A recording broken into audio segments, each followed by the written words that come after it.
Alright, so we're up with group process basics. This is very straightforward stuff. It really has to do with the way that groups go through a set of stages until they arrive at productivity. So first thing off is that I use the word groups and other people use the word teams, and those things are interchangeable. I use the word groups because I'm more psychologically oriented. Other people use the word teams because they focus more on the specific groups inside of organizations. But the research shows that there's practically no difference between them, and the models are effective across both. So that's just a semantic issue.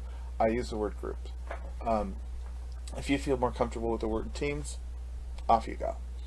Um, the first of these, or the idea behind these, is to describe the group process. Like, what is the thing that happens that brings people, that when you put people in groups, what are the kinds of things that happen until that group approaches productivity? So the first of these is Tuckman's model, and the second one is Gersich's model. Tuckman's model is older, but it's still reviewed today because it just makes so much sense, and it's the more complicated of the two. Gersich's model is from the 1990s and is really a new look at how performance manifests inside of groups, but they're both really straightforward. So let's move on to the first of these.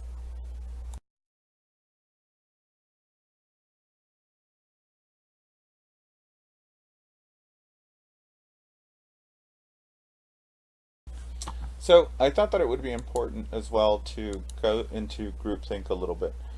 One of the elements of group process is that you want the group to be respectful of each other's voices, but not to suppress voices, so that the phenomenon of groupthink doesn't happen. Groupthink is a negative process outcome for groups.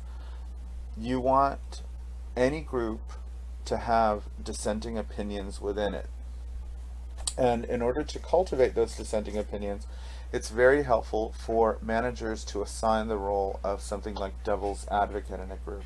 The reason that you have that is because agreement among the group is not necessarily a good thing, because agreement can very often happen too quickly and a decision is made that can negatively impact the entire group, and even more broadly. Groupthink has been blamed for any number of things in our society. From very clearly, groupthink was responsible for the Columbia disaster, the shuttle disaster of 1986, but it seems to have also been responsible for the Cuban Missile Crisis. The groupthink analysts can go back and show how the the the belief that consensus has occurred has driven a process, and how the suppression of opinions occur because people become afraid of consequences.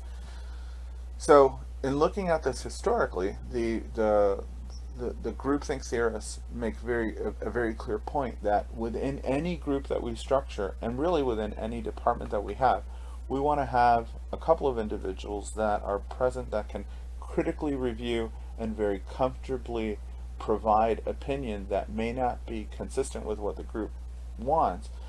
And even if they're not right, they alter the process so that we are more cautious in our decision making. That's the essence of groupthink. If you do some searches on the web, you'll find a great deal of material and even documentaries looking at groupthink in relation to historical events, such as the Columbia disaster, or I should say the Challenger disaster of 1986, and the Cuban Missile Crisis. So groupthink as a phenomenon is something that we have studied, even though we don't run research projects on it.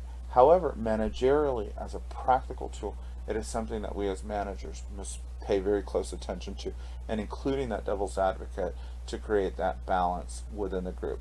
So that completes the section, and let's move on to communication.